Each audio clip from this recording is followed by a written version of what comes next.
Hello everyone, कैसे हैं आप सब।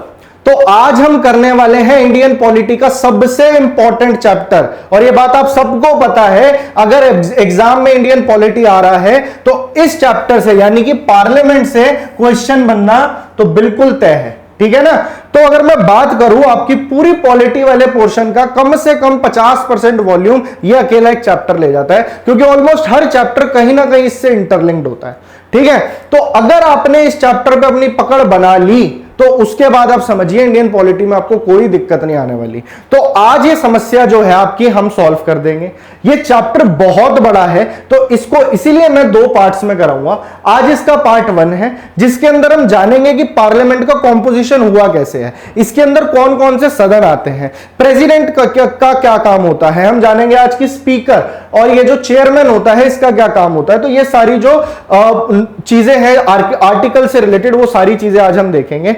और अगले सेशन में हम जानेंगे कि पार्लियामेंट की वर्किंग कैसे होती है, जो कानून बनते हैं उसका प्रोसीजर क्या होता है। तो टेंशन फ्री होकर बैठिए, कंप्लीट चैप्टर यहां पे होने वाला है। बिना टाइम वेस्ट करे सीधा आते हैं अपने मुद्दे पे। ये आपका एक कंप्लीट कोर्स चल रहा है, उसके अंदर आपकी क्लासेस है। हाँ, ये है हमारा अभिनंदन बैच। ये बैच है, मैं आपको दिखा देता हूं और इतने दिनों में हम आपकी कंप्लीट तैयारी करवा देंगे। मेरा नाम है समृद्ध श्रीवास्तव और मैं आपको जनरल अवेयरनेस कराता हूं। पीछे की कुछ क्लासेस में मैंने आपको PYQ से एनालिसिस करवाया है कि पॉलिटी में कैसे क्वेश्चन आएंगे। बाकी fundamental rights, president, vice president सब कुछ मैं पढ़ा चुका हूं। वो कहां मिलेगा? डिस्क्रिप्शन में जाओ, प्लेलिस्ट दे रखी है, उसे क्लिक करो, वहां आपके पास सारे लेक्चर्स आ जाएंगे। बाकी डिस्कशन हम लेक्चर के साथ और लेक्चर के बीच में करेंगे। अब क्या किया है, इस पार्लियामेंट चैप्टर को अगर आपने समझना है और एग्जाम पॉइंट ऑफ व्यू से पढ़ना है, चाहे वो CGL का एग्जाम हो, CHSL हो, CDS, FCAT, CAPF, सब में क्वेश्चन एक मार्क्ड सेक्शन में से आते हैं। ठीक है ना। तो मैंने वो इंपॉर्टेंट पॉइंट्स आपके लिए एकदम लाइन वाइज लगा दिए हैं। अब इन पॉइंट्स को समझना, हमें पार्लियामेंट का पूरा स्ट्रक्चर समझना है। तो एक एक चीज मेरी ध्यान से सुनना और लेक्चर को एंड तक देखना, तभी चीजें आपको समझ में आएंगी। अपना थोड़ा सा टाइम दोगे आप बहुत कुछ पाके जाओगे यहां से। चलिए शुरू करते हैं चैप्टर द पार्लियामेंट। अब पहले हमें यह समझना है कि हमारे देश में जो संसद है, पार्लियामेंट है, इसका क्या काम होता है। सेंटर लेवल पे यह है लेजिस्लेचर, ठीक है, यानी विधायिका।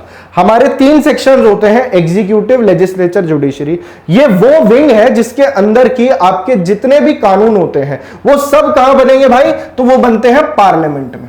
दूसरा काम क्या होता है पार्लियामेंट का कि जो एग्जीक्यूटिव है यानी जो कार्यपालिका है, जिसमें आपके प्राइम मिनिस्टर और काउंसिल ऑफ मिनिस्टर हो गए, वो भी इसका हिस्सा होते हैं। और पार्लियामेंट में उनसे सवाल पूछा जाता है कि आपकी कैसी पॉलिसीज है, क्या काम हो रहा है, बिल पास होते हैं। तो ये सारी चीजें होती है, सारा फंक्शनिंग पार्लियामेंट से ही होता है।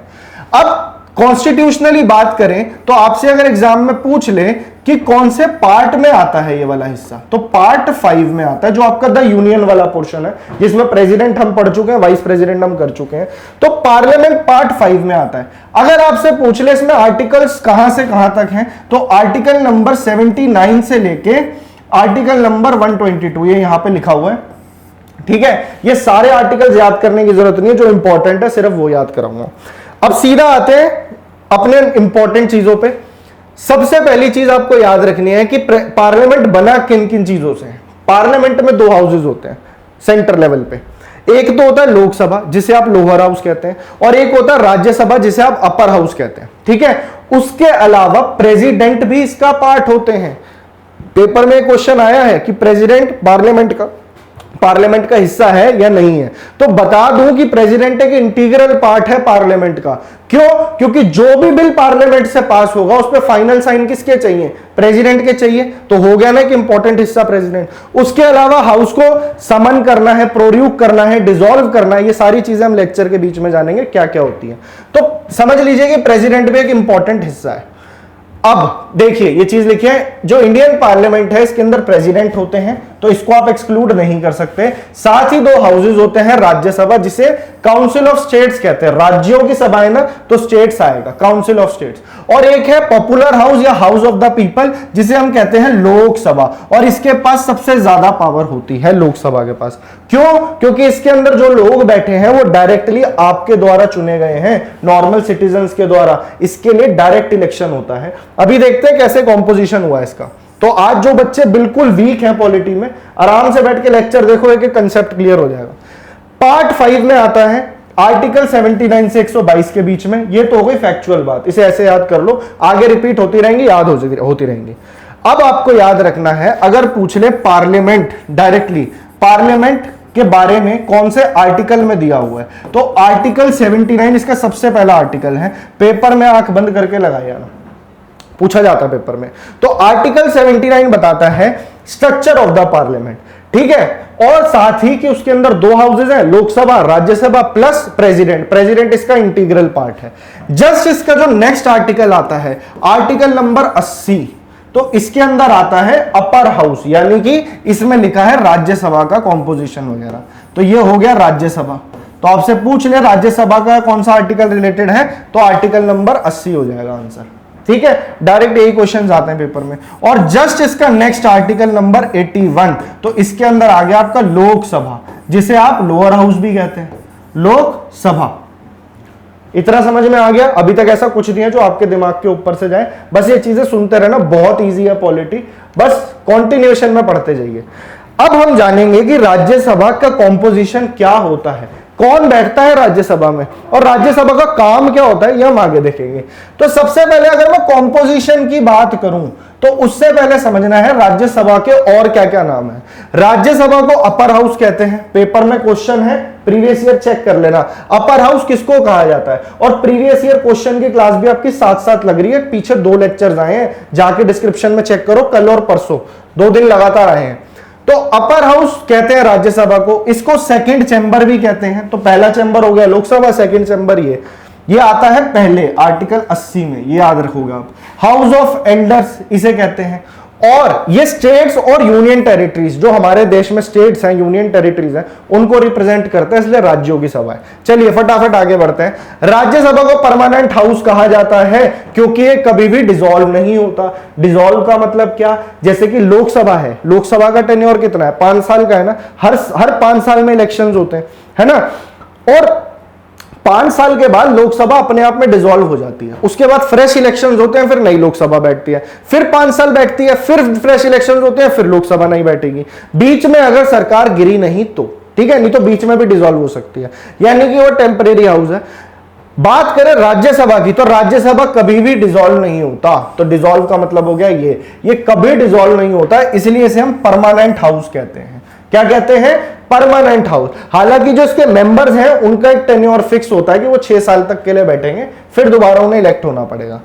तो ये बात हो गई आपके लिए कि परमानेंट हाउस कौन सा है, राज्यसभा है। अब कुल मिला के हमारे संविधान में कितने शेड्यूल दिए हुए हैं, पहले तो ये देखो 12 शेड्यूल्स हैं, बताया मैंने आपको, अनुसूचियां 12 हैं, जिसमें इंपॉर्टेंट लिस्ट दी गई है, ठीक है। सैलरी अलाउंस किसके कितने हैं, या फिर ओथ और अफर्मेशंस क्या है, उसके अलावा एंटी डिफेक्शन लॉ है, पंचायत की लिस्ट है, म्युनिसिपैलिटी की लिस्ट है।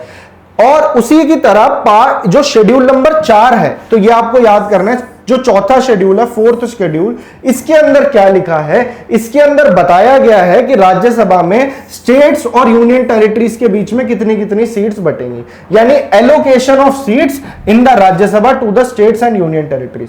क्योंकि अलग अलग स्टेट से चुन के आते हैं ये मेंबर्स, तो किस स्टेट को कितने और कितनी यूनियन टेरिटरीज को कितने, तो ये बाइफर्केशन 4th शेड्यूल में मिलेगा। नेक्स्ट अब देख लेते हैं कि राज्यसभा में टोटल कितनी सीट्स होती हैं। तो मैक्सिमम से मैक्सिमम राज्यसभा में 250 सीट्स हो सकती हैं, और 250 में से मैक्सिमम 238 सीटें जो हैं वो डायरेक्टली स्टेट्स और यूनियन टेरिटरीज से आएंगी। यानी कि स्टेट और यूटीज में जो इनडायरेक्ट इलेक्शन होगा, अभी बताऊंगा इसका इलेक्शन कैसे होगा, तो वहां से जो लोग चुन के आएंगे वो 238 होंगे। और 12 मेंबर ऐसे होंगे जिसके लिए कोई इलेक्शन नहीं होगा, प्रेसिडेंट अपनी मर्जी से 12 मेंबर को नॉमिनेट करता है। इसके अंदर कितने मेंबर को, 12 मेंबर को। तो ये बात भी आपको याद रखनी है।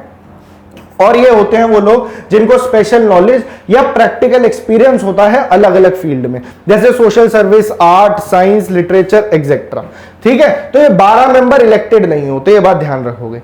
करंटली अभी 245 मेंबर हैं इस हाउस के अंदर, जिसमें से 229 तो जो हैं वो स्टेट से आते हैं, और 4 मेंबर जो यूनियन टेरिटरीज हैं उससे आते हैं।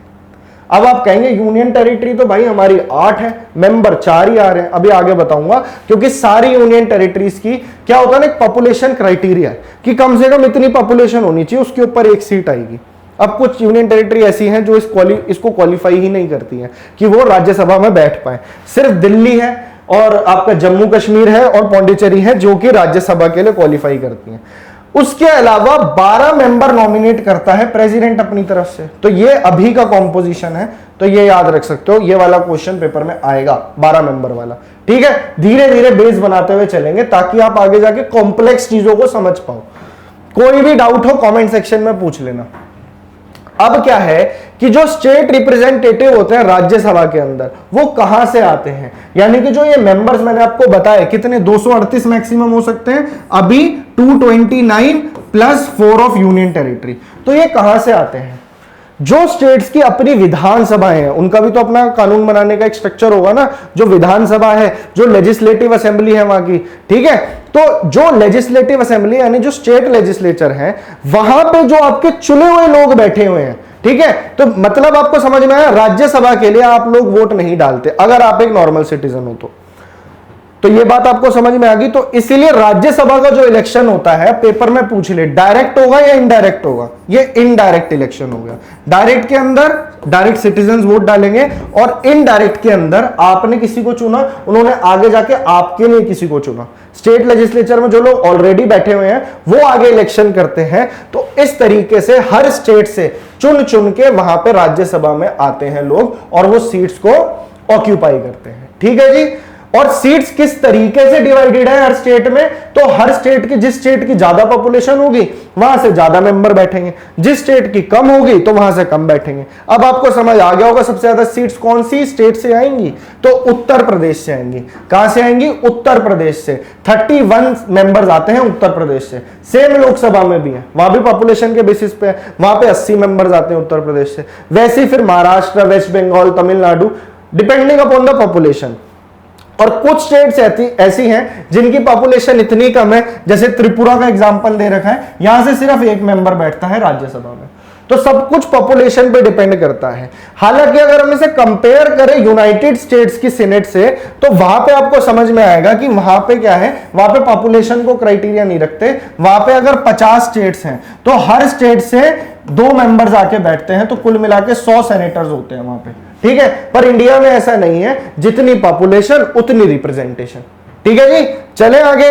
इतना समझ में आ गया। अब मैंने आपको बताया था 3 ही यूनियन टेरिटरी ऐसी है, दिल्ली, पुडुचेरी और जम्मू एंड कश्मीर, जिनकी पॉपुलेशन इतनी है कि वो अपना रिप्रेजेंटेशन राज्यसभा में ले जा सके। मैं बहुत आराम आराम से चीजें इसीलिए भी समझा रहा हूं क्योंकि मैं मान के चल रहा हूं जो बच्चे लेक्चर देख रहे हैं, जिनको आता है बहुत अच्छी बात है, आपका रिवीजन हो जाएगा। और जिनको बिल्कुल कुछ नहीं आता पॉलिटी में, तो आप एकदम प्रो लेवल होके जाओगे यहां से। तो इसीलिए सिर्फ पढ़ने पे ध्यान देना है हमने, चीजों को साथ साथ समझते जाना। यूटी सिर्फ 3 रिप्रेजेंट हो रही हैं, समझ गए। उसके बाद में members of the Rajya Sabha who have special knowledge, अभी बताया था, या तो स्पेशल नॉलेज हो या प्रैक्टिकल एक्सपीरियंस हो, किस में? आर्ट, लिटरेचर, साइंस या सोशल सर्विस में, जो कि प्रेसिडेंट नॉमिनेट करता है। प्रेसिडेंट 12 मेंबर नॉमिनेट करेगा, उनका इलेक्शन से लेना देना कोई नहीं है। जब मैंने आपको प्रेसिडेंट पढ़ाया था तब मैंने आपको बताया था कि प्रेसिडेंट के इलेक्शन में ये नॉमिनेटेड मेंबर पार्ट नहीं लेते हैं, सिर्फ इलेक्टेड मेंबर पार्ट लेते हैं। चले आगे। तो ये हमने ऊपर ऊपर से समझ ली कि इलेक्शन कैसे हो रहा है और इसके अंदर कितने मेंबर्स आ रहे हैं। क्वेश्चन यहीं से इधर उधर करके पूछ लेगा। आगे अभी हम और पीवाईक्यूज प्रैक्टिस करेंगे, आपको और कॉन्फिडेंस आएगा कि जो हम पढ़ रहे हैं एकदम सही पढ़ रहे हैं। लेटेस्ट 40 शिफ्ट्स हुई हैं सीजीएल की 2022 में, दिसंबर वाले एग्जाम में, तो वो सारी एनालिसिस करके लाता हूं मैं आपके लिए। लास्ट के 2 लेक्चर्स देख लेना, बहुत बेहतरीन एनालिसिस है उसमें। कॉम्पोजिशन ऑफ लोकसभा, राज्यसभा तो समझ में आ गया। अब आती है बारी लोअर हाउस की, तो इसको आप कहते हो लोअर हाउस या हाउस ऑफ कॉमन्स, कॉमन लोगों का हाउस है। लोकसभा यानी लोगों की सभा, आप लोग डायरेक्ट रिस्पॉन्सिबल हो लोकसभा के लिए। हर 5 साल में जनरल इलेक्शंस होते हैं, सेंटर लेवल पे भी होते हैं और स्टेट लेवल पे भी होते हैं। तो उसके लिए जो वोटिंग देते हो आप, तो वही लोग जाके लोकसभा में बैठते हैं। ठीक है जी। तो इसकी जो स्ट्रेंथ होती है लोकसभा की, राज्यसभा की थी मैक्सिमम 250, लोकसभा की मैक्सिमम है 550। पहले ये 552 हुआ करती थी, पर 2020 के बाद कुछ इसमें चेंज आया जो मैं आपको भी बताऊंगा। तो 550 सीट्स है वहां पे, और इसमें से 530 मेंबर जो हैं, 530 मेंबर वो स्टेट से आएंगे और 20 मेंबर यूनियन टेरिटरीज से आएंगे। समझ गए? तो जो नॉर्मल आप इलेक्शंस देखते हो वो होता है डायरेक्ट इलेक्शन। तो लोकसभा में डायरेक्ट इलेक्शन से जाके लोग बैठते हैं।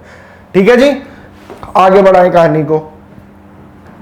अभी के लिए करंट स्ट्रेंथ 543 है, उसमें 245 थी, इसमें 543 है, जिसमें से ये मैक्सिमम है कि मैक्सिमम इतनी हो सकती है। करंट जो अभी 17th लोकसभा चल रही है उसमें 543 स्ट्रेंथ है और 530 मेंबर तो स्टेट से आ रहे हैं और 13 यूनियन टेरिटरी से आ रहे हैं। तो ये नंबर आपसे पूछ सकता है फिलहाल लोकसभा में कितने मेंबर कहां से आ रहे हैं, तो ये बात याद हो गई।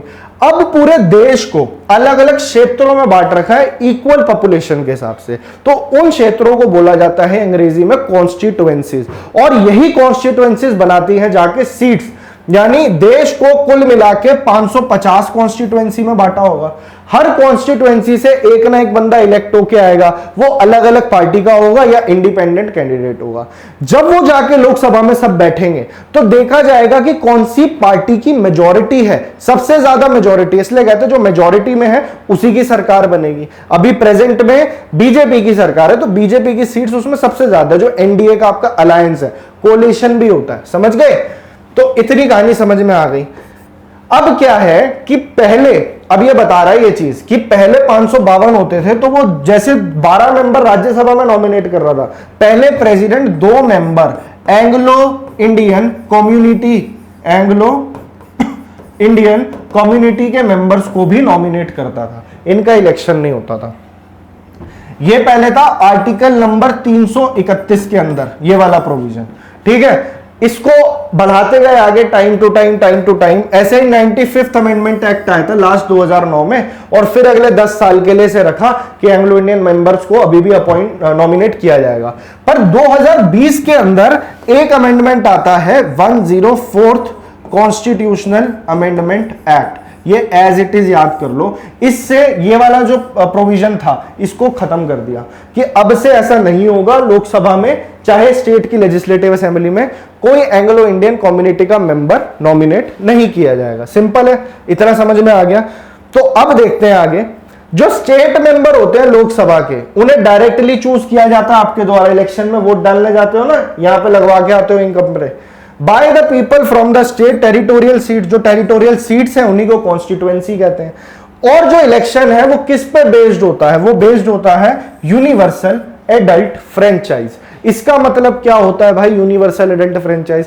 मतलब अगर आप वोट डालने लायक एज में है, जो कि 18 साल, तो 18 साल से जितने लोग ऊपर हैं वो सबका वोट काउंट होता है, सबका एक वोट काउंट होता है, और ऐसे करके वोटिंग होती है। तो इसी को यूनिवर्सल एडल्ट फ्रेंचाइज बोलते हैं कि हर इंडियन सिटीजन जिसकी उम्र 18 साल है वो एलिजिबल है वोट डालने के लिए, है ना। पर पहले क्या होता था? पहले वोट डालने की एज होती थी 21 साल। अब ये वाले जो फैक्ट्स है ना, ये एज इट इज पेपर में पूछ लेगा। तो इस क्लास में जो जो चीज मैं बता रहा हूं, एक एक बात इंपॉर्टेंट है, कुछ भी नहीं छोड़ सकते आप। अब आप कहोगे ये उम्र को 18 कब किया गया? तो इसकी उम्र घटा के 18 साल कर दी। कब करी? तो इसको किया गया 1988 में। ये क्वेश्चन आता है पेपर में। और इसके लिए एक अमेंडमेंट आई थी जिसका नाम, जिसे हम जानते हैं 61st अमेंडमेंट एक्ट। ये एप्लीकेबल 1989 से हो गई थी। तो पेपर में पूछेगा एज को घटा के 21 से 18 कब किया? 1988 में किया। ठीक है जी। कौन सी अमेंडमेंट थी? 61st अमेंडमेंट एक्ट, यही यहां पे लिखा हुआ है। इस क्लास का प्रॉपर लेक्चर पीडीएफ फॉर्म में, या मेरे जितने लेक्चर्स हुए हैं, अभी 22-23 लेक्चर्स हुए हैं, डिस्क्रिप्शन में जाके देखो, वो सारे लेक्चर्स आपके काम के हैं। ठीक है। रोज शाम को 6 बजे हमारी क्लास आती है, मैं आपको 6 बजे आता हूं पढ़ाने। उसके बाद आपकी साइंस की क्लास लगती है, फिर इंग्लिश की, और फिर रीजनिंग की। ठीक है जी। तो ये सारी पीडीएफ आपको कहां से मिलेगी? जब आप मुझे कमेंट सेक्शन में बोलोगे तभी मैं से टेलीग्राम पर डाल दूंगा सबकी, तो टेंशन मत लेना। बाकी इतना पढ़ जाओगे क्लास में, जरूरत किसी चीज की नहीं पढ़ने वाली। आगे बढ़ाते हैं कहानी को। ठीक है, इतना आ गया समझ में? अच्छा जी। अब एक बात, एक फैक्ट और याद रखना है, एक बार रिवाइज कर लो फटाफट। 550 सीट थी मैक्सिमम, 530 स्टेट से, 20 यूनियन टेरिटरी से। अभी 543 सीट है, 530 स्टेट से, 13 यूनियन टेरिटरी से। पहले 2 एंग्लो इंडियन कम्युनिटी के मेंबर प्रेसिडेंट नॉमिनेट करता था, इसको कैंसिल किया 104th कॉन्स्टिट्यूशनल अमेंडमेंट एक्ट 2020 से। जो लोकसभा की सीट्स होती है उसे फिल करा जाता है डायरेक्ट इलेक्शन से। यूनिवर्सल एडल्ट फ्रेंचाइज के बेस पे वोटिंग होती है, जिसकी उम्र 18 साल से ऊपर है वो वोट डाल सकता है। उम्र 21 साल से, वोटिंग एज को 21 से 18 कब किया गया था? 1988 की 61st कॉन्स्टिट्यूशनल अमेंडमेंट एक्ट से। अभी तक हमने लोकसभा के बारे में इतना पढ़ा है। दूसरी चीज, लोकसभा के अंदर कुछ सीट्स रिजर्व्ड होती हैं, यह बात आप सबको पता है, शेड्यूल्ड कास्ट और शेड्यूल्ड ट्राइब्स के लिए, ठीक है। इसके लिए बारी बारी से डीलिमिटेशन कमीशन बैठती है, आखिरी 2008 में बैठी थी, तो उन्होंने डीलिमिट कर दिया था, एक लिमिटेशन बांध दी थी, कितनी कि 412 तो इसमें से होंगी जनरल कैटेगरी की सीट। ये भी क्वेश्चन अगर थोड़ा और इन डेप्थ में जाएगा, आजकल एसएससी का कुछ नहीं पता, तो ये चीज आपको पता होनी चाहिए। तो 84 सीट्स जो है वो शेड्यूल कास्ट के लिए हैं। It all depends upon the population, कि कितनी पॉपुलेशन है उस एक बेसिक तबके की। तो शेड्यूल कास्ट जो है उनकी 84 सीट होंगी और शेड्यूल ट्राइब्स की 47 सीट्स रिजर्व्ड है लोकसभा के अंदर, समझ गए। पहले ये 79 थी और 41 थी, पर अभी वाली याद रखनी है 84 और 47, समझ गए। और जनरल कैटेगरी की 412। अब आते हैं ड्यूरेशन पे कि राज्यसभा की ड्यूरेशन क्या है। जैसे लोकसभा तो पता है हमें 5 साल चलेगी, फिर इलेक्शन होगा, 5 साल चलेगी, फिर इलेक्शन होगी। अब आते हैं राज्यसभा के ऊपर। राज्यसभा, जिसे हम अपर हाउस कहते हैं, अभी पढ़ लिया हमने, यह परमानेंट बॉडी है, नॉट सब्जेक्ट टू डिसोल्यूशन, इसे आप डिसॉल्व नहीं कर सकते। पार्लियामेंट ने, ये एक बहुत इंपॉर्टेंट एक्ट है, रिप्रेजेंटेशन ऑफ पीपल्स एक्ट 1951, तो इसके अंदर सारे रूल्स एंड रेगुलेशन लिखे हैं पार्लियामेंट से रिलेटेड, ठीक है। तो राज्यसभा मेंबर्स का जो टर्म ऑफ ऑफिस है वो 6 साल का होगा। राज्यसभा मेंबर्स जो है वो 6 साल के लिए रहेंगे, पर ऐसा कभी नहीं होता कि सारे मेंबर्स एक साथ चले जाएं राज्यसभा के, नहीं होता, कोई ना कोई वहां हमेशा बैठा होता है। तो क्या करते हैं राज्यसभा के अंदर कि हर 2 साल बाद जो टोटल स्ट्रेंथ है उसके 1/3 मेंबर वो रिटायर होते रहते हैं। वो क्या होते रहते हैं? रिटायर होते रहते हैं, ठीक है। और तीसरे साल के स्टार्टिंग में इन सीट्स को फिल करने के लिए दोबारा से इलेक्शन हो जाते हैं, ठीक है। तो अगर आप कैलकुलेट करो 1/3 2, तो कुल मिला के 6 साल का टेन्योर बनता है एक बंदे का। और ये परमानेंट हाउस है, पेपर में बहुत बार पूछा है, परमानेंट हाउस कौन सा है, कौन डिसॉल्व नहीं हो सकता? राज्यसभा है। यही बात आगे लिखी है कि हर दूसरे साल में 1/3 मेंबर इसके रिटायर हो जाते हैं, समझे। और हर तीसरे साल के स्टार्टिंग में इसके लिए नए इलेक्शंस हो जाते हैं। अगर जो मेंबर रिटायर हुए हैं वो नॉमिनेटेड वाले थे, इलेक्टेड नहीं थे, तो प्रेसिडेंट दोबारा से नए मेंबर्स को नॉमिनेट कर देगा, ठीक है। और री इलेक्शन इसमें पॉसिबल है, ऐसा जरूरी नहीं है कि हर बार नया इंसान आए। जो इंसान दोबारा हो सकता है वो दोबारा इलेक्ट हो जाए, जो नॉमिनेटेड था हो सकता है वो दोबारा नॉमिनेट हो जाए। तो इसकी कोई लिमिट नहीं है, जितनी मर्जी बार आप री इलेक्ट हो सकते हैं। यहाँ की ऑलमोस्ट हर पोस्ट के साथ ऐसा है, चाहे वो प्रेसिडेंट हो चाहे वो वाइस प्रेसिडेंट हो, ठीक है जी। अब बात करते हैं हम लोकसभा की ड्यूरेशन के बारे में। इसकी तो फिक्स्ड है 5 साल, पर 5 साल से पहले भी डिसॉल्व किया जा सकता है इसको। आर्टिकल 85 इसके अंदर लिखा हुआ है, प्रोरोगेशन, समोनिंग और डिसोल्यूशन ऑफ द पार्लियामेंट। अब ये सारी चीजें क्या है, आराम से इत्मीनान से बैठो, एक एक चीज समझ में आएगी। लोकसभा की बात करता हूं। लोकसभा एक नॉन परमानेंट हाउस है, ऑब्वियस सी बात है, हर 5 साल में इलेक्शन होने। ये डायरेक्टली इलेक्ट होता है लोगों के द्वारा, ठीक है। यूनिवर्सल एडल्ट फ्रेंचाइज अभी मैंने आपको बताया। इसको पॉपुलर हाउस भी कहते हैं और लोअर हाउस भी कहते हैं। अब आप खुद दिमाग लगाओ, जहां पे आप लोग डायरेक्टली वोट डाल के लोगों को बिठा रहे हो उस हाउस की पावर ज्यादा होगी, या फिर जहां पे इनडायरेक्टली इलेक्ट होके लोग आ रहे हैं उस हाउस की पावर ज्यादा होगी? कंपेयर करो तो आपको समझ में आएगा, हाँ भाई लोकसभा की पावर ज्यादा होनी चाहिए। तो मनी बिल्स को उठा लीजिए, उसमें लोकसभा की पावर हमेशा ज्यादा होती है। लोकसभा के अंदर स्पीकर है, स्पीकर की पावर ज्यादा होती है। स्ट्रेंथ देख लो, लोकसभा की ज्यादा तो लोकसभा की पावर ज्यादा है। कई चीजों में राज्यसभा की भी अपनी कुछ पावर्स होती है, पर लोकसभा हमेशा ऊपर रहती है। आगे बढ़ाते हैं। जो नॉर्मल टर्म है लोकसभा का, अभी पता है आपको 5 साल है, ठीक है। जिस दिन से पहली मीटिंग होती है उस दिन से लेके जनरल इलेक्शंस की पहली मीटिंग से लेके जनरल इलेक्शन के बाद आखिरी के 5 साल बाद अपने आप ऑटोमेटिकली डिसॉल्व हो जाती है लोकसभा। प्रेसिडेंट इसको डिसॉल्व करता है, अनाउंस करता है कि अब पार्लियामेंट डिसॉल्व, लोकसभा डिसॉल्व हो रही है, अब नए इलेक्शंस होंगे, समझ गए। पर प्रेसिडेंट जो है, हाउ एवर द प्रेसिडेंट, इसके पास अथॉरिटी होती है कब, कि वो लोकसभा को बीच में भी डिसॉल्व कर सकता है कभी भी, ठीक है। Including before the end of 5 year, 5 साल पूरे नहीं हुए उससे पहले भी डिसॉल्व किया जा सकता है। और इस चीज से रिलेटेड कोर्ट में भी प्रेसिडेंट को चैलेंज नहीं किया जा सकता। तो क्या प्रेसिडेंट अपनी मर्जी से लोकसभा को डिसॉल्व कर सकता है 5 साल से पहले? बताइए, नहीं कर सकता।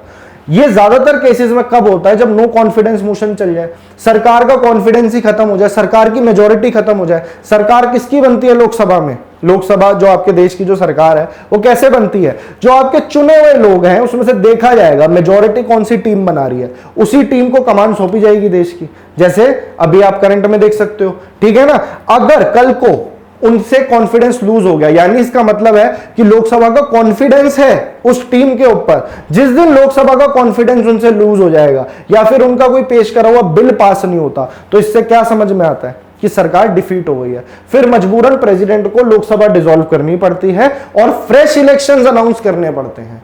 इतनी कहानी आई समझ में? अगर आज तक डाउट था तो क्लियर हो गया होगा, ठीक है। उसके अलावा क्या होता है भाई कि नेशनल इमरजेंसी जो कि आर्टिकल 352 में आती है, आर्टिकल 352 में आती है, तो लोकसभा का टर्म जो है उसे एक्सटेंड किया जा सकता है 1 साल 1 बार में, एनी लेंथ ऑफ टाइम तक, बार बार आएगा। और नेशनल इमरजेंसी का आपने देखा है 3 बार लगी हमारे देश में, तो हर बार पार्लियामेंट का जो टेन्योर है, जो लोकसभा का टेन्योर है, उसको बढ़ाया गया ताकि जो सरकार है वो रहे उस टाइम तक।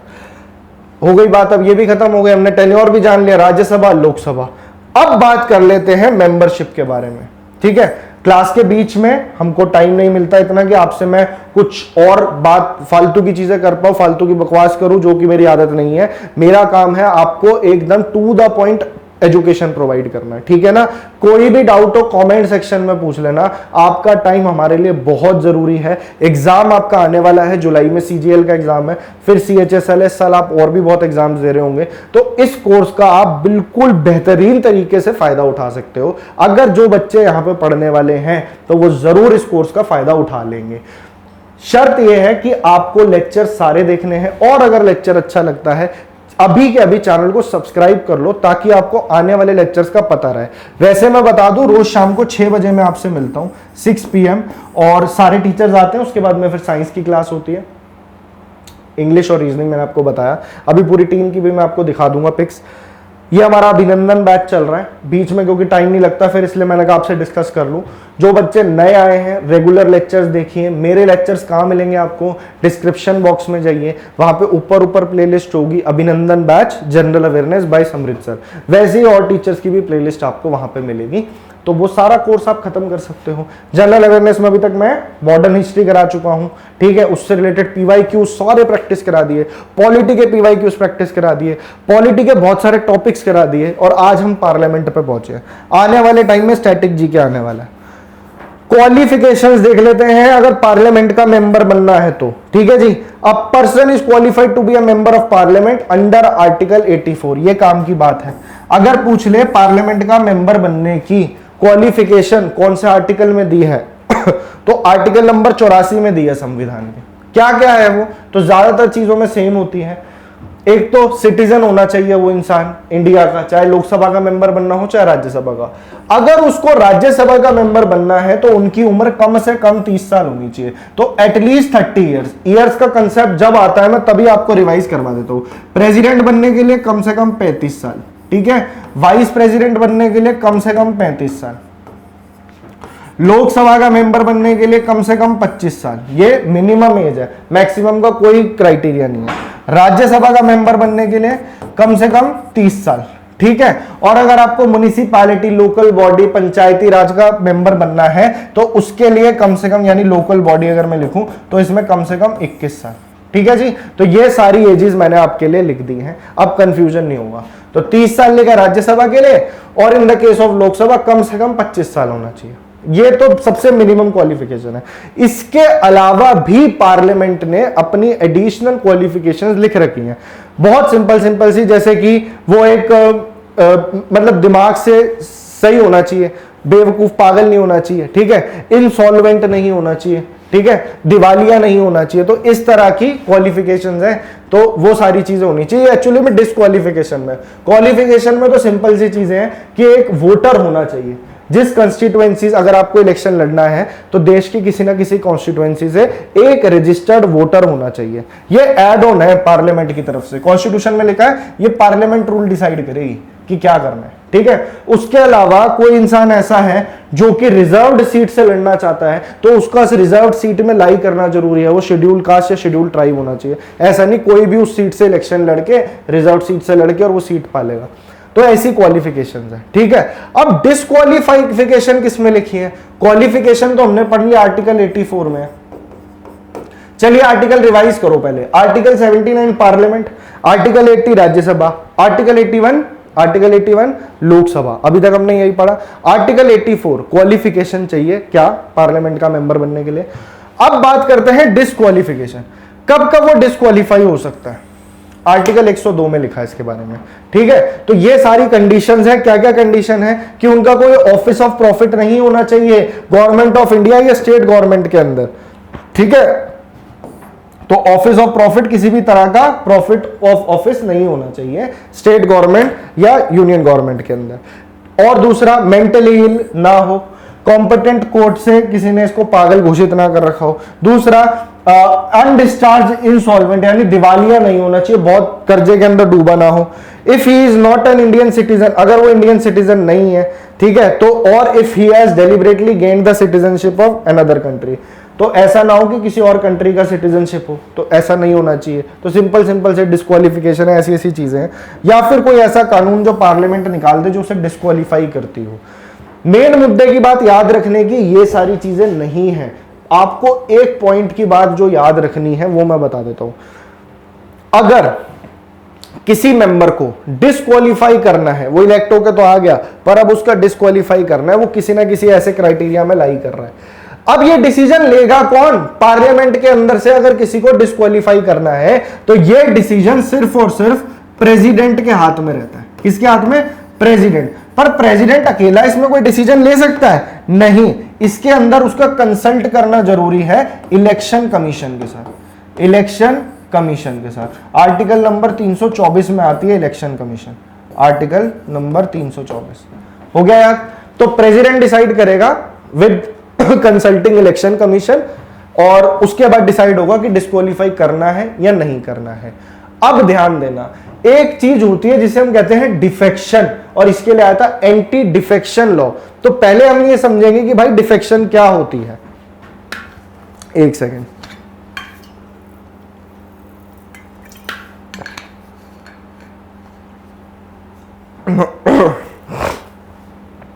तो पहले हम ये समझेंगे कि डिफेक्शन होता क्या है, फिर हम जानेंगे कि इसके बारे में कौन डिस्क्वालीफाई करता है। तो अब एक चीज होती है disqualification due to defection. Disqualification एक तो इन केसेस के लिए होगी, एक डिफेक्शन का केस का होता है। मतलब कि आपने आया राम और गया राम वाली स्टोरी सुनी है। क्या मतलब है कि आपने अपने भरोसे से किसी को इलेक्शन जिताया, अब आपने किसी पार्टी के नाम पर वोट डाला और वो बंदा जैसे ही इलेक्ट होकर पार्लियामेंट में पहुंचा या स्टेट लेजिस्लेचर में पहुंचा, उसने जाते ही अपनी पार्टी चेंज कर ली। तो ये धोखा नहीं हो गया लोगों के साथ? हो गया ना। तो इसी चीज को कहते हैं डिफेक्शन। या फिर कोई इंडिपेंडेंट कैंडिडेट आपने अपनी कॉन्स्टिट्यूएंसी से चुना था, इंडिपेंडेंट का मतलब उसका ताल्लुकात किसी पार्टी के साथ नहीं था, पर वो फिर भी जीत गया। अब वो जैसे ही इलेक्शन जीता उसने किसी और पार्टी के साथ हाथ मिला लिया। तो ऐसा पहले बहुत हुआ करता था। और एक हरियाणा के कोई एमएलए हैं, उन्होंने, इसलिए उनका नाम गया सिंह था, इसलिए उनका नाम, उनके ऊपर कहावत है आया राम गया राम। उन्होंने एक रात में कई पार्टियां बदल ली थी, ठीक है। तो अब इस चीज को रोकने के लिए स्पेशली बाद में संविधान में ऐड किया गया एक स्पेसिफिक शेड्यूल, जिसके अंदर सारी चीजें लिखी हैं कि डिफेक्शन किस किस केस में होता है। इंडिपेंडेंट कैंडिडेट अगर जाके पार्टी ज्वाइन कर ले, कोई एक पार्टी से आया वो दूसरी पार्टी को ज्वाइन कर ले, ठीक है, या फिर अपनी पार्टी के हिसाब से वहां पे वोटिंग ना करे, अपनी पार्टी जैसी जैसा वो उसे इंस्ट्रक्ट कर रही है एक जैसे काम ना करे, समझ रहे हो। तो इन केसेस में डिफेक्शन हो सकता है। इतना बात क्लियर है। अब बात आती है एग्जाम में क्या क्वेश्चन आएगा। इसको हम कहते हैं एंटी डिफेक्शन लॉ। और एंटी डिफेक्शन लॉ आपको देखने को मिलता है 10th शेड्यूल में। 4th शेड्यूल में मैंने अभी कुछ बताया था आपको, राज्यसभा के अंदर allocation of seats. 10th schedule के अंदर आपको मिलेगा एंटी डिफेक्शन लॉ। तो डिफेक्शन का मतलब मैंने आपको बता दिया, ये आपको देखने को मिलेगा। बात आएगी इसे संविधान में कब ऐड किया गया था। इसको ऐड किया गया 1985 में। उस वक्त राजीव गांधी की सरकार हुआ करती थी, ठीक है, उनके टाइम पे ये चीजें बहुत हो रही थी। और अगर आपसे पूछ ले इसके लिए अमेंडमेंट किया होगा, बिल्कुल संशोधन किया होगा, तो कौन सा संशोधन था वो? 52nd amendment act. ये सारी बातें बाय हार्ट याद कर लेना, ये सारी चीजें मैंने आपके आगे लिख दी है। तो 10th शेड्यूल के अंदर अगर किसी मेंबर का डिस्क्वालिफिकेशन करना है तो कौन उसके ऊपर डिसीजन लेगा? आप कहेंगे प्रेसिडेंट, क्योंकि मैंने अभी आपको बताया ना, प्रेसिडेंट इलेक्शन कमीशन से कंसल्ट करके, पर वो इन सब केसेस के अंदर डिस्क्वालीफाई डिसाइड करता है। अगर डिस्क्वालिफिकेशन डिफेक्शन के ग्राउंड्स पे है, तब जो डिसीजन होगा वो उस हाउस के, चाहे वो राज्यसभा हो चाहे लोकसभा हो, उसके प्रिसाइडिंग ऑफिसर के हाथ में होगा। यानी कि लोकसभा के केस में स्पीकर डिसाइड करेगा और राज्यसभा के केस में आपका चेयरमैन डिसाइड करेगा कि इसको डिस्क्वालीफाई करना है या नहीं करना है, डिफेक्शन हुआ है या नहीं हुआ है। समझ गए? वही बात लिखी है क्या कि the chairman of the Rajya Sabha या स्पीकर ऑफ द लोकसभा, ये दोनों ही डिसाइड कर सकते हैं कि डिस्क्वालिफिकेशन उस मेंबर का होगा 10th शेड्यूल में या नहीं, और इसके अंदर प्रेसिडेंट का कोई रोल नहीं होता। तो समझ गए? ये बारीक बारीक सी चीजें हैं जहां से डिफिकल्ट क्वेश्चन आपको लगता है कि एग्जामिनर ने पूछ लिया। अब के बाद अब मेरे को लगता है आपको समझ में आ गया होगा और आगे आपको दिक्कत नहीं आएगी। चलिए थोड़ा सा लेक्चर और बचा है। अब सबसे इंपॉर्टेंट पोस्ट के बारे में हम पढ़ने वाले हैं, स्पीकर के बारे में। स्पीकर का क्या काम होता है, स्पीकर चुना कैसे जाता है, तो ये सारी चीजें यहां से भी बहुत क्वेश्चन बनते हैं। इस क्लास के बाद आपका पार्लियामेंट समझने के लिए, उसकी वर्किंग को समझने के लिए जो आपका बेस चाहिए वो तैयार हो गया, और अगली क्लास में मैं पार्लियामेंट की वर्किंग समझा दूंगा, तो खत्म हो गया आपका पार्लियामेंट। ठीक है ना? तो अब बात करते हैं स्पीकर की। तो स्पीकर कौन होता है? अब लोकसभा है, उसके काम का संचालन करना है। सारा जो सेशंस हो रहे हैं साल में, कुल मिला के 3 सेशन होते हैं। ठीक है, आपका budget session, monsoon session, winter session.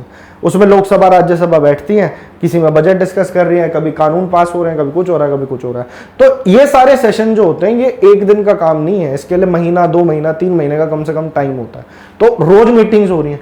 अब वो मीटिंग्स को शांतिपूर्वक तरीके से कौन करवाएगा? जो वहां पे डेकोरम, डिसिप्लिन, हालांकि उसके बाद भी जूते वूते चले जाते हैं उसके अंदर, पर फिर भी लोकसभा को जो प्रिसाइडिंग ऑफिसर होगा वो ये काम करेगा, और उसी को हम कहते हैं स्पीकर।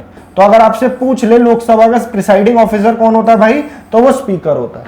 अगर स्पीकर उस वक्त नहीं संभाल पा रहा कुर्सी को, किसी वजह से एब्सेंट है उस दिन, जिस दिन मीटिंग हो रही है, तो उसकी जगह एक और बंदे को अपॉइंट किया जाता है, उसको हम बोलते हैं डेप्यूटी स्पीकर। ठीक है, डेप्यूटी स्पीकर। आपने देखा होगा टेबल पर चढ़ के बैठे रहते हैं। ठीक है, ओम बिरला जी हैं अभी। तो डेप्यूटी स्पीकर और स्पीकर, अगर पूछ ले ये दोनों पोजीशन कौन से आर्टिकल में बनाई गई हैं, तो इससे जो रिलेटेड आर्टिकल है दैट इज आर्टिकल 93। ये भी आपको याद करना है। आर्टिकल 79 हो गया, 80 हो गया, 81 हो गया, 84 हो गया, और 93 मैंने आपको बता दिया। अब ये स्पीकर आता कहां से है, ये बात समझनी है। तो पहले देख लेते हैं। स्पीकर एक कॉन्स्टिट्यूशनल और सेरेमोनियल हेड होता है लोकसभा का, और ये प्रिंसिपल स्पोक्स पर्सन होता है हाउस का।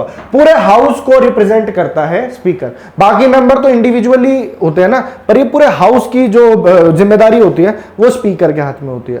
स्पीकर आता कहां से? क्या ये कोई इलेक्टेड पोजीशन है या इसे बाहर से चुना जाता है? नहीं, ये हाउस का ही एक मेंबर होता है। और हाउस के जो मेंबर्स होते हैं, मान लीजिए लोकसभा के अंदर जो मैंने आपको बताया कि 543 मेंबर्स बैठे हुए हैं, अब ये लोग वोट डालेंगे, ये लोग आपस में डिसाइड करेंगे कि किसको स्पीकर बनाना है। इंटरनली ही इनके अंदर डिसाइड होता है। समझ गए? वो भी सिंपल मेजॉरिटी से होता है, और उसके बाद स्पीकर चुन लिया जाता है। तो स्पीकर एक तरह से हाउस का मेंबर ही होता है, पर उससे यह अपेक्षा करी जाती है कि जिस दिन से वो स्पीकर अपॉइंट हो गया, स्पीकर इलेक्ट हो गया, उस दिन से वो निष्पक्ष काम करेगा, वो अपनी पार्टी को फेवर नहीं करेगा, और ना ही उसके पास वोटिंग की पावर रह जाती है किसी बिल के ऊपर या किसी चीज के ऊपर। वो वोटिंग सिर्फ एक केस में डाल सकता है, अगर किसी चीज पर वोट हो रहा है और उसमें टाई हो जाए, तो वो टाई ब्रेकर का काम करेगा। उसको हम कहते हैं कास्टिंग वोट। क्या कहते हैं? Casting vote. अभी इतना डाइजेस्ट करो पहले, फिर आगे चीजें समझ में आएंगी। तो आर्टिकल 93 कह रहा है कि 2 मेंबर्स को चुना जाएगा, ठीक है, जो कि स्पीकर और डिप्टी स्पीकर का काम करेंगे। जिस दिन स्पीकर नहीं आया या फिर उसने रेजिग्नेशन दे दिया, रेजिग्नेशन ये इसको देगा, ये इसको देगा, ठीक है, अगर ये उसने रेजिग्नेशन दे दिया या उसकी डेथ हो गई, कुछ भी हो सकता है, वैकेंसी किसी भी केस में हो सकती है, तो उस वक्त डेप्यूटी स्पीकर आएगा। जब तक स्पीकर है तब तक डेप्यूटी स्पीकर एक नॉर्मल मेंबर है, नॉर्मल मेंबर ऑफ लोकसभा है, नॉर्मल लोकसभा का ही नॉर्मल मेंबर है, वो तब वोटिंग भी डालेगा और एक पार्टी से बिलोंग भी करेगा। नेक्स्ट, जो पहले स्पीकर थे, नॉर्मल फैक्ट है, कई बार पेपर में आता है तो मैंने लिख दिया कि हमारे देश के सबसे पहले स्पीकर कौन थे, वो थे जीवी मावलांकर। आपको और थोड़ी सी हिस्ट्री बताऊं तो 1919 के अंदर एक मॉन्टेगू चिलेम्सफोर्ड रिफॉर्म आए थे जिसे गवर्नमेंट ऑफ इंडिया एक्ट कहते थे। ठीक है, ये मैंने एक्ट्स भी आपको सारी करवा दी है, ये एक्ट्स वाला लेक्चर भी आपको उसी प्लेलिस्ट में मिल जाएगा, जरूर देख लेना, क्वेश्चन बनता है यहां से।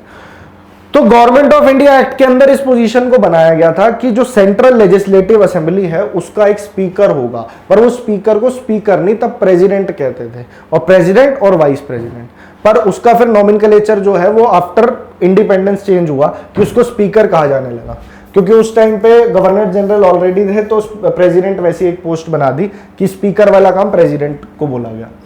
तो पहले स्पीकर तो होगा जीवी मावलांकर, बहुत बार पेपर में क्वेश्चन आया, स्टैटिक जीके का बहुत इंपॉर्टेंट क्वेश्चन है। वैसे ही डेप्यूटी स्पीकर थे M A Ananthasayanam Ayyangar, M A Ayyangar, ये दो नाम बाय हार्ट याद रखने हैं। आगे बढ़ाते हैं, स्पीकर जो है उसे बहुत हाई पोजीशन मिली है कॉन्स्टिट्यूशन के अंदर। जो ऑर्डर, जो वारंट ऑफ प्रेसिडेंस होता है, मतलब कि प्रेसिडेंस के हिसाब से सबसे ऊपर प्रेसिडेंट होता है, फिर वाइस प्रेसिडेंट होता है, उसके बाद में मंत्रिमंडल वगैरह सारी चीजें होती है, तो उसके अंदर 7th रैंक पे आता है ये, ठीक है ना। ये चीफ जस्टिस ऑफ इंडिया और next only to president, vice president and prime minister, ठीक है। इसकी position chief justice of India, जो कि सुप्रीम कोर्ट का जज होगा, सबसे बड़े वाला चीफ सीजीआई, ठीक है, तो उसके इक्विवेलेंट होता है पोजीशन में, उसकी हायर रैंक होती है बाकी सब कैबिनेट मंत्रियों से भी ज्यादा। अब आप इमेजिन करो, प्राइम मिनिस्टर का इतना बड़ा मंत्रिमंडल है, कोई रेलवे मिनिस्टर है, कोई डिफेंस मिनिस्टर है, तो इनसे भी ज्यादा औकात रखता है एक स्पीकर। देखिए ना, पूरे लोकसभा को संभाल रहा है। When the Lok Sabha is dissolved, अब लोकसभा का जो है कार्यकाल खत्म हो गया, 5 साल खत्म हो गए या पहले डिसॉल्व हो गई, तो स्पीकर जो है मेंबर तो नहीं रहा उसका, पर स्पीकर तब तक रहेगा, ठीक है। वो क्या करेगा, the speaker ceases to be a member of the house but he she does not vacate his और ऑफिस। वो स्पीकर का ऑफिस तब तक नहीं छोड़ेगा जब तक नया स्पीकर नहीं बैठ जाता, नई असेंबली, नई इलेक्शंस नहीं हो जाते और नई लोकसभा नहीं आके बैठ जाती, समझ गए।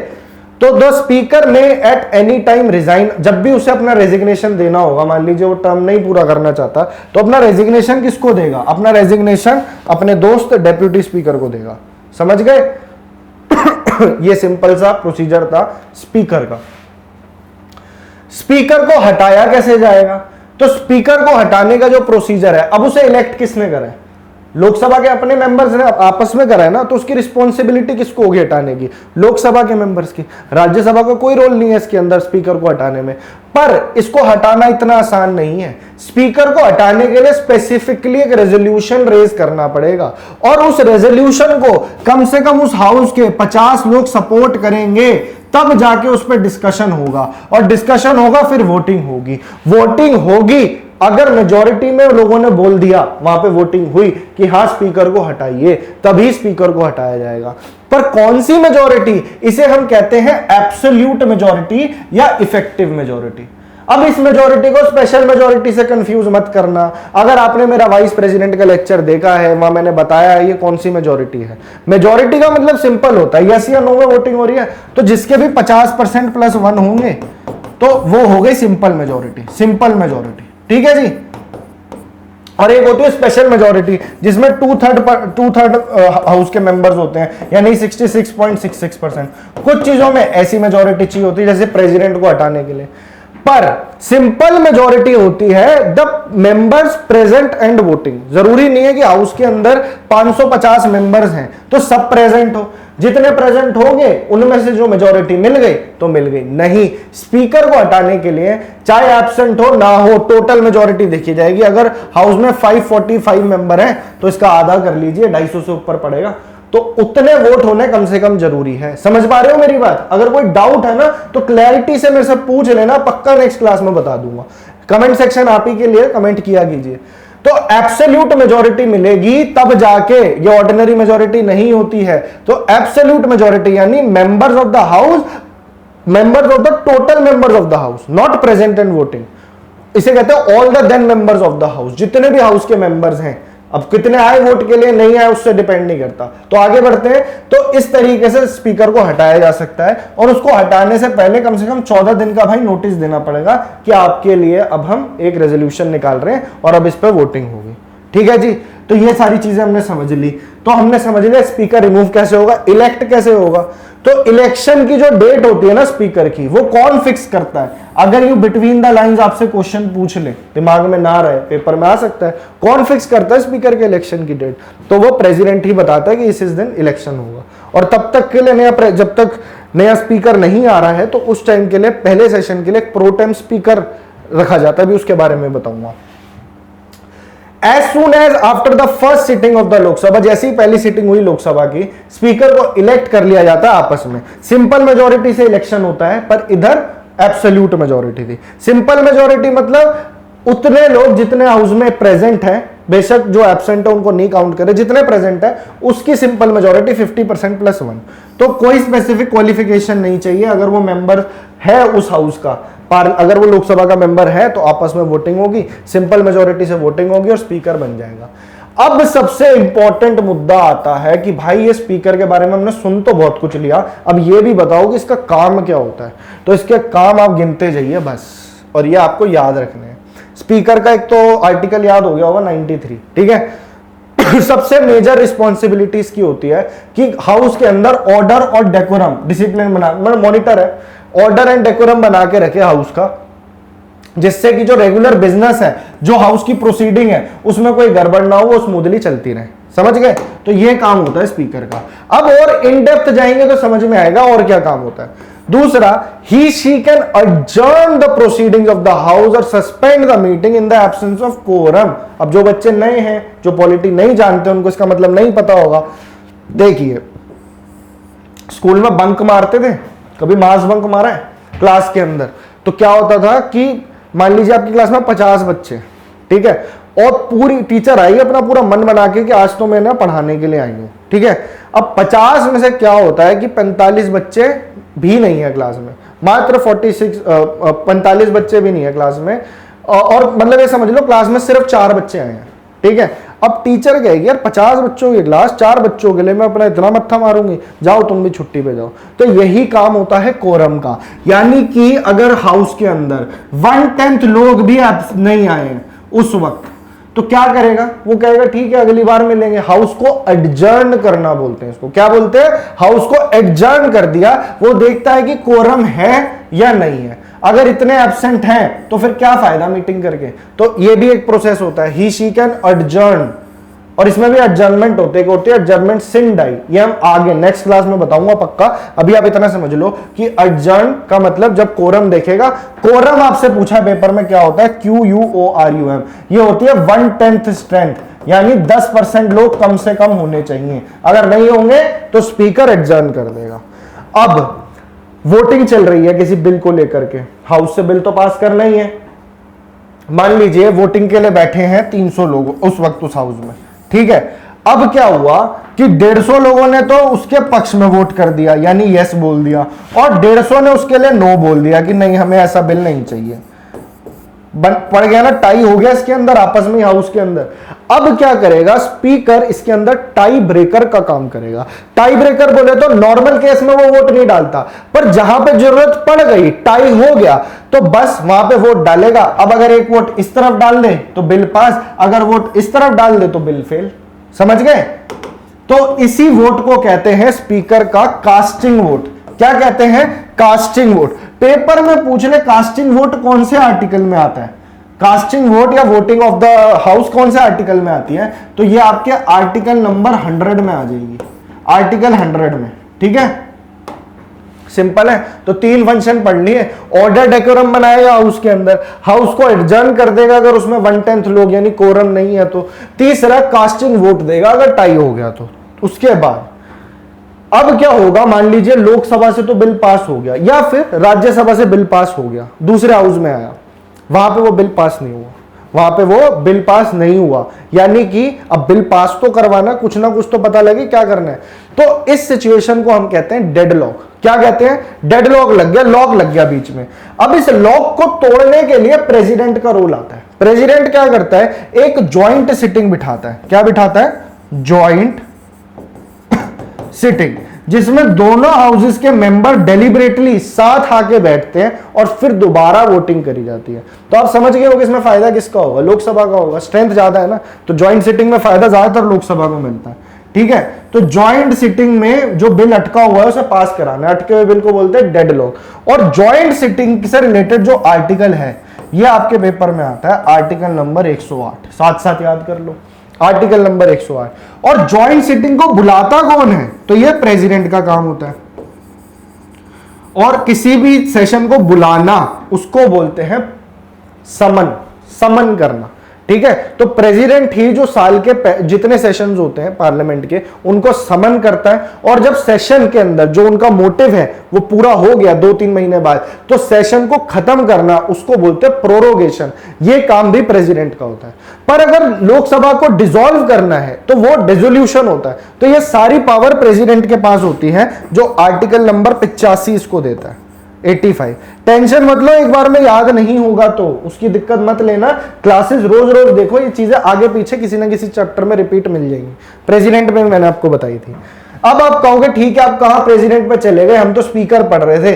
पर मैं वही बता रहा हूं, ज्वाइंट सिटिंग के लिए अब दोनों हाउसेस बैठे हुए हैं तो इनके लिए एक प्रिसाइडिंग ऑफिसर तो चाहिए ना। तो प्रिसाइडिंग ऑफिसर कौन होगा? वो स्पीकर होगा, वो चेयरमैन नहीं होगा। और चेयरमैन क्या होता है वो मैंने अभी नहीं बताया।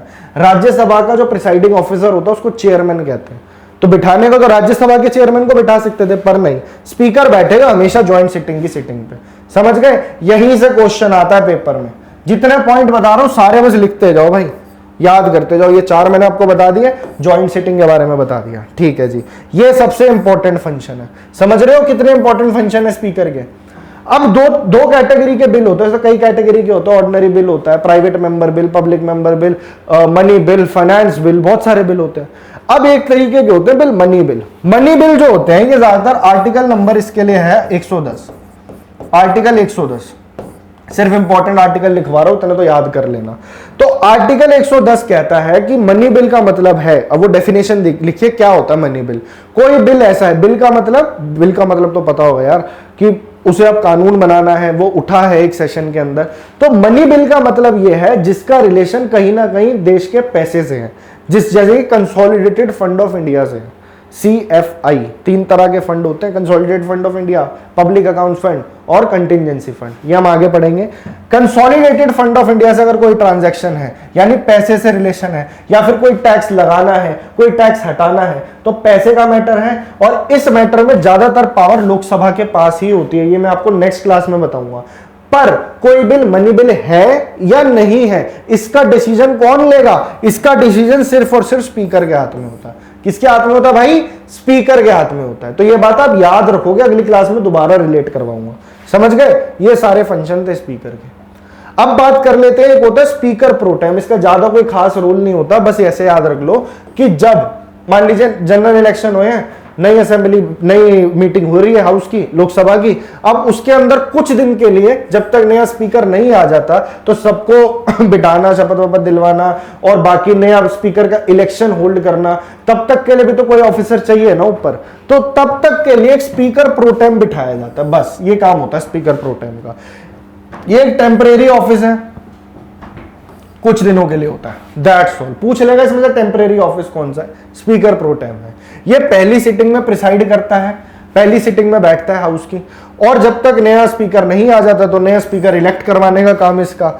ज्यादातर जो सीनियर मोस्ट मेंबर होता है उसी को स्पीकर प्रोटेम, मतलब बुजुर्ग है, सीनियर मोस्ट मेंबर है, तो उसको प्रेसिडेंट अपॉइंट कर देगा, तू स्पीकर प्रोटेम है जब तक हमारा नया स्पीकर नहीं मिलता। ठीक है, और ये प्रेसिडेंट ही अपॉइंट करता है। तो स्पीकर प्रोटेम में से यहीं से क्वेश्चन आएगा, इससे बाहर नहीं जाएगा।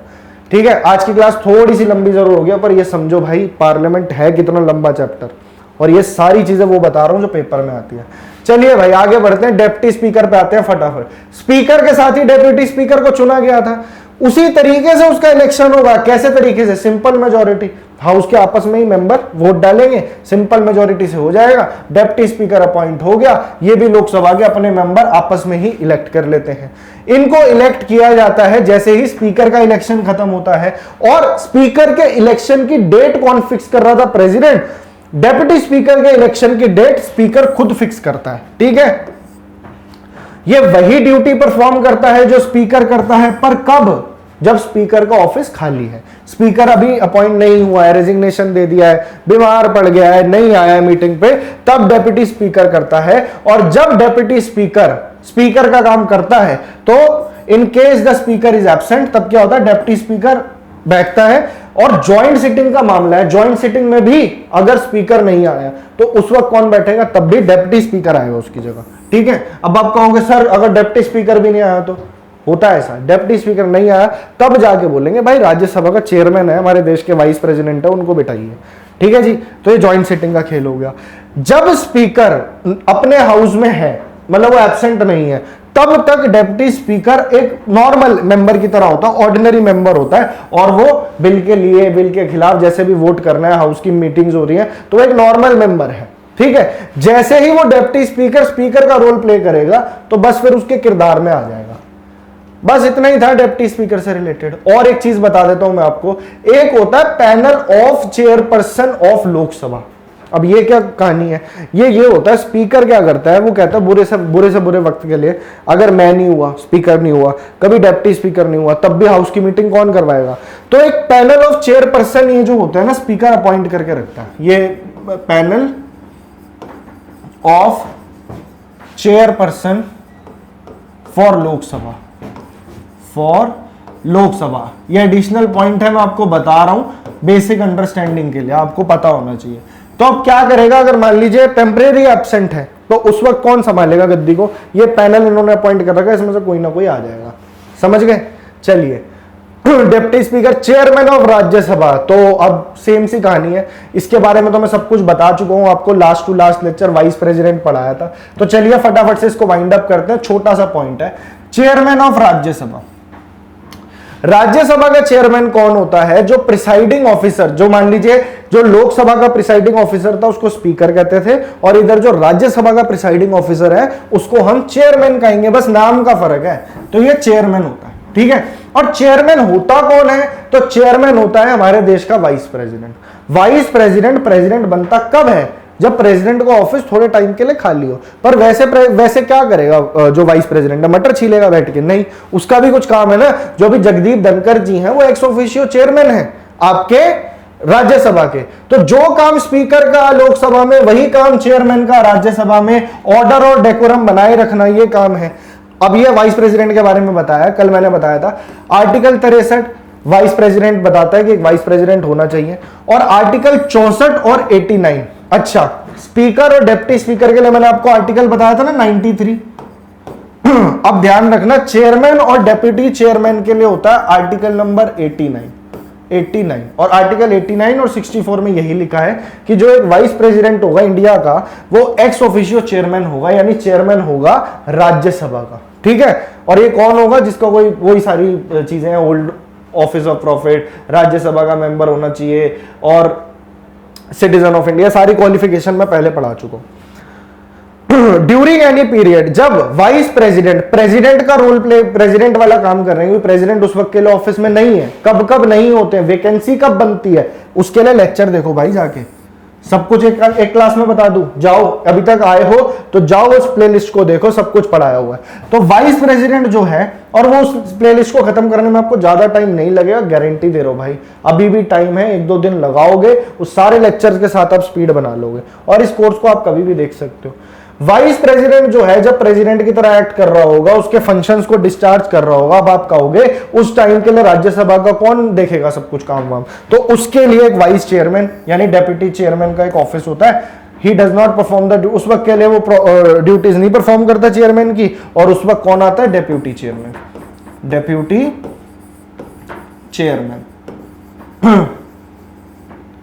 अब आप कहोगे कि यार स्पीकर के इलेक्शन तो आपस में हाउस के अंदर हुए थे, तो क्या वाइस प्रेसिडेंट के इलेक्शन भी ऐसे होते होंगे? नहीं, वाइस प्रेसिडेंट के लिए प्रॉपर अलग प्रोसीजर है इलेक्शन का, जिसमें दोनों हाउस के सारे मेंबर पार्ट लेते हैं with the way of proportional representation and single transferable vote system. बताया था, लोकसभा के सारे मेंबर, राज्यसभा के सारे मेंबर बैठेंगे, वोट करेंगे तो वाइस प्रेसिडेंट चुना जाएगा। पर जो डेप्यूटी चेयरमैन है उसका सेम वही प्रोसीजर है जिससे स्पीकर और डेप्टी स्पीकर इलेक्ट हो रहे थे, यानी जो राज्यसभा के अपने आपस के मेंबर हैं वो सिंपल मेजोरिटी से उसको इलेक्ट कर लेंगे। तो डेप्यूटी चेयरमैन भी बता दिया। As a presiding officer the power and functions of the chairman, जैसे वो प्रिसाइडिंग ऑफिसर है तो उसके वही फंक्शन है जो स्पीकर के हैं लोकसभा के। चलिए आगे, स्पीकर के पर दो कुछ स्पेशल फंक्शंस होते हैं जो चेयरमैन की उससे बाहर होते हैं। तो चेयरमैन वो फंक्शंस परफॉर्म नहीं करता जो स्पीकर करता है। जैसे कि मनी बिल का मैटर है तो मनी बिल की डिसाइड करने की पावर सिर्फ और सिर्फ स्पीकर के पास होती है, बात को ध्यान रखना। और वैसे भी राज्यसभा की ऑलमोस्ट नील बटे सन्नाटा हाल होता है मनी बिल के नाम पे, ये मैं आपको नेक्स्ट क्लास में बताऊंगा। मनी बिल में कुछ नहीं कर सकता राज्यसभा, ज्यादा से ज्यादा 14 दिन का हॉल्ट लगा सकता है, बाकी ऑर्डिनरी बिल में इक्वल है पावर।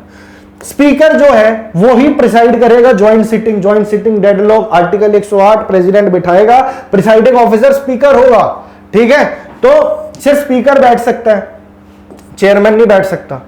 और चेयरमैन जो है also can not vote in the first instance. अब ये सेम है कि वो पहले इंस्टेंस में वोट नहीं करेगा, वो एक कास्टिंग वोट डालेगा, अगर टाई हो गया तो वही सेम फंक्शन है स्पीकर वाला। और इसी तरीके से है डेप्यूटी चेयरमैन, वही बातें लिखी है कि डेप्यूटी चेयरमैन को इलेक्ट किया जाता है राज्यसभा के इटसेल्फ, अंदर ही उसके मेंबर्स के थ्रू। ये कॉन्स्टिट्यूशनल पोजीशन है और आर्टिकल 89 में ऑलरेडी बता चुका हूं, उसके अंदर आती है। जो डेप्यूटी चेयरमैन है वो अपना ऑफिस किन किन केसेस में छोड़ेगा? पहला, अगर वो राज्यसभा का ही मेंबर ना रहे, कोई डिस्क्वालिफिकेशन हो गई, जैसे मैंने आपको पहले बताया था प्रेसिडेंट ने उसे बाहर निकाल दिया या चेयरमैन ने उसे बाहर निकाल दिया, या फिर वो मेंबर ही नहीं रहा, तो ये केस हो सकता है जब डेप्यूटी चेयरमैन नहीं रहा चेयरमैन। ठीक है, या वो रिजाइन कर दे, रिजाइनिंग करने के लिए वो चेयरमैन को रेजिग्नेशन देगा अपना। ठीक है, या फिर if he is removed by a resolution passed by a majority of all the then members of the Rajya Sabha. याद करो, स्पीकर को हटाने का procedure absolute majority, same goes with the deputy chairman. 14 दिन का प्रायर नोटिस और जितने मेंबर्स की टोटल स्ट्रेंथ है उनकी मेजॉरिटी, उसी से हटाया जा सकता है आपके डेप्यूटी चेयरमैन को। बस ये आखिरी के 2-3 पॉइंट्स हैं, उसके बाद एक इंपॉर्टेंट बात है, सुन के जाना। डेप्यूटी चेयरमैन जो है वो वही ड्यूटी परफॉर्म करता है चेयरमैन ऑफिस की, जब वो खाली होता है ऑफिस, जब वाइस प्रेसिडेंट प्रेसिडेंट की तरह एक्ट कर रहे हैं या वो ऑफिस में नहीं है। जैसे कि चेयरमैन की तरह डेप्टी चेयरमैन जब हाउस की मीटिंग पे बैठता है तो पहले इंस्टेंस में वोट नहीं कर सकता, कास्टिंग वोट करेगा। पर अगर चेयरमैन ऑलरेडी बैठा है तो डेप्यूटी चेयरमैन जो है और दूसरे मेंबर्स की तरह होता है। जब भी chairman will preside over the house तो डेप्यूटी चेयरमैन दूसरे अन्य मेंबर की तरह है। तो वही सारी बातें रिपीट हो रही थी, इसलिए मैंने आपको फटाफट बता दी। आई होप आपको आज का लेक्चर समझ आया होगा। अब सुनिए, आज का लेक्चर आपको लगेगा कि यार फैक्ट्स थे बस और क्या था, पर आज के लेक्चर से आपका बेस तैयार होगा, आपको समझ में आ गया कि यार कैसे बनती है लोकसभा, कैसे बनती है राज्यसभा, कौन इसके इलेक्शन में पार्ट लेता है, कितनी कॉन्स्टिट्यूएंसी होती है, इससे रिलेटेड आर्टिकल्स कौन कौन से हैं, प्रेसिडेंट का थोड़ा बहुत रोल पता लग गया, स्पीकर के बारे में पता लग गया, deputy speaker, chairman, deputy chairman. अब सारे खिलाड़ी मैदान में तैयार है। अब आपको समझना है कि एक्चुअल में पार्लियामेंट का काम क्या होता है, तो इसके लिए बंध के रहना है चैनल से। अगली क्लास में यानी कल शाम को 6 बजे आ जाना, बढ़िया आपका पार्लियामेंट हो जाएगा। ये हमारा ना अभिनंदन बैच हो रहा है, अब इतना सुन लो भाई। हमारा टारगेट है सीजीएल 2023 का, पर इस कोर्स के थ्रू सीएचएसएल से लेके एमटीएस से लेके सारे पेपर आपके हाथ में है। एनडीए, सीडीएस, एफकेट, सीएपीएफ सबकी रिवीजन होती रहेगी। 79 डेज का ये कोर्स है, 79 दिनों की तैयारी, सरकारी नौकरी तुम्हारी। 6 बजे मेरा क्लास आता है 6 PM रोज शाम को। जनरल अवेयरनेस प्लेलिस्ट डिस्क्रिप्शन में है, जाके चेक करो। ये है आपके अभिषेक सर जो आपको साइंस पढ़ाते हैं। 7 बजे इनकी क्लास आ जाती है। 8 बजे आ गए आपके कपिल सर और 9 बजे आ गए आपके रोहित सर। कौन आ गए? ये आपके रोहित सर। ठीक है, ये आपको पढ़ाते हैं रीजनिंग। तो ये है हमारा सेशन। कल मिलता हूं मैं आपसे 6 बजे। चैनल को सब्सक्राइब कर दो, बेल आइकन को दबा दो और वीडियो को ज्यादा से ज्यादा शेयर कर देना, ठीक है जी। चलिए फिर मिलता हूं मैं आपसे आपकी नेक्स्ट क्लास में। तब तक के लिए all the best and keep learning. Thank you so much.